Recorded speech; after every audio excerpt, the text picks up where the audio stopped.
What's up guys? Maglalaro na naman pala tayo ng Blox Fruit dito sa Roblox, no? At ito syempre, bagong account par. Kalbo. Grabe mukha natin, no? Ba't may pakpakagad tayo par? Ganito ba talaga yan, o bagong update to? Syempre, ang goal natin ay makapag max level, diba? Tsaka, magamit ang lahat ng fruits dito sa Blox Fruit, syempre. Gagamitin na natin lahat ng Blox Fruit dito par. Ay, may nagpa-farm doon par, oh. Siyempre, magpapalevel muna tayo sa bandits. Yun, papalevel tayo par. Kaso, baka mahirap to. Skillan natin to. Madali lang para. Magulat pa ka.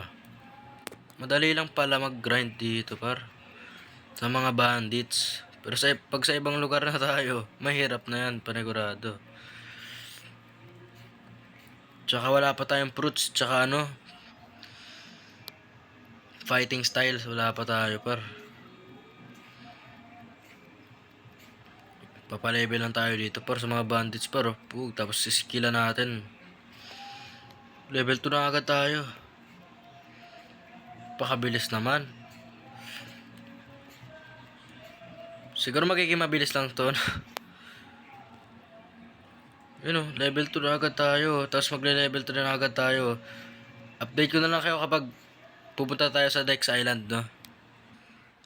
So ayun guys, nandito na nga tayo sa jungle at biglang may nagbigay sa akin ng fruit. Yung eagle fruit par, oh. Kainin ko na to par. Siyempre. Eating Blox Fruit. Yun!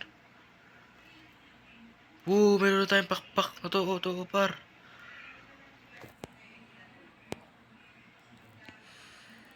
Meron tayong eagle skins. Para saan to? Magka-craft? Pinapatala niya ako. Hindi niya ako mapatay. Nakakaki siya. Di mo ako mapapatay par. Parang pinaganda ata tong Falcon eh, no? Meron siyang normal attack. Angas naman nun par. Pag kinatake natin to par. Medyo mahina pala yung damage. Pero okay na rin. Malakas yung skill niya. Pinapatay ako. Pinapatay ako ng isang unggoy. Parang wala naman akong damage sa kanya par. Pakaangas par. Tsaka pag meron tayong mastery na 150, pwede na tayong lumipad. Gusto ko yun. Para makapunta na ako sa iba't ibang lugar dito par. Kakapunta ko lang dito, may nagbigay ng fruit. Grabe. So pwede na tayong mag-quest ng monkey. Tapos ito, di ka pa rin namamatay. Napuno yung buhay niya par. Ayos ka.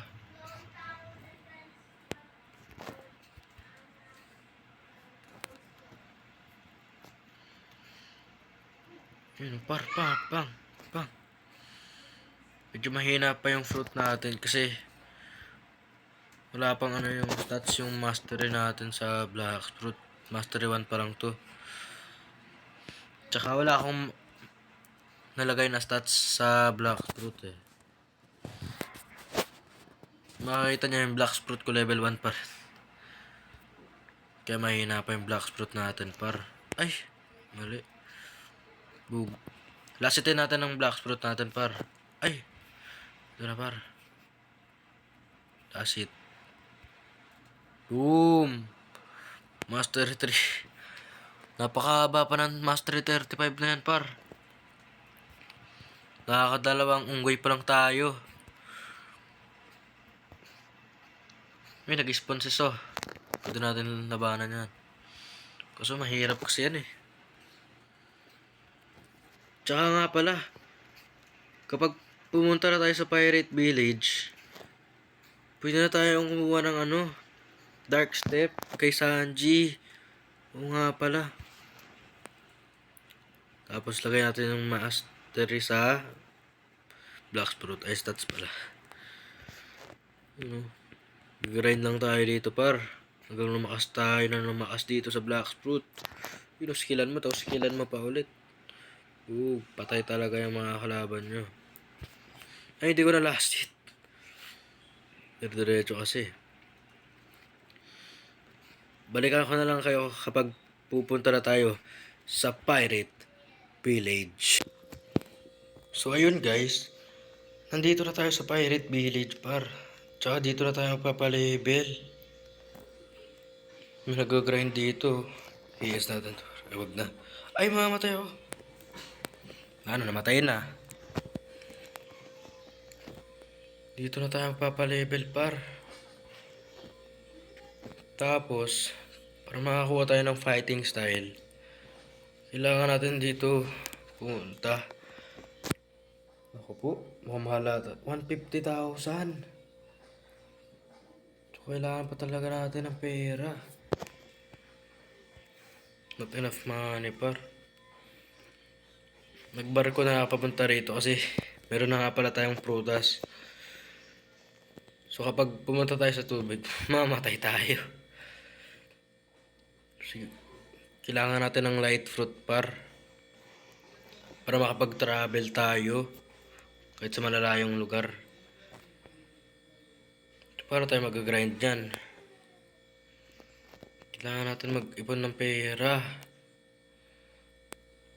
Ako po, mag-grind tayo dito. Tsaka sa pagkakaalam ko, marami atang chest dito. Kailangan natin ating hanapin. Nako po, parang mahirap pa ata magpapera dito. Pwede naman tayo mag-server hop. Pero siguro bukas na lang natin tayo pagpatuloy guys, no? Kasi kung di nyo pa po alam, alas 12 na po ng madaling araw. Siguro, pagpatuloy na natin ito bukas guys. Kasi matutulog na ako. Ayun guys, kita-kits na tayo sa susunod na episode bukas. Yun lang, paalam.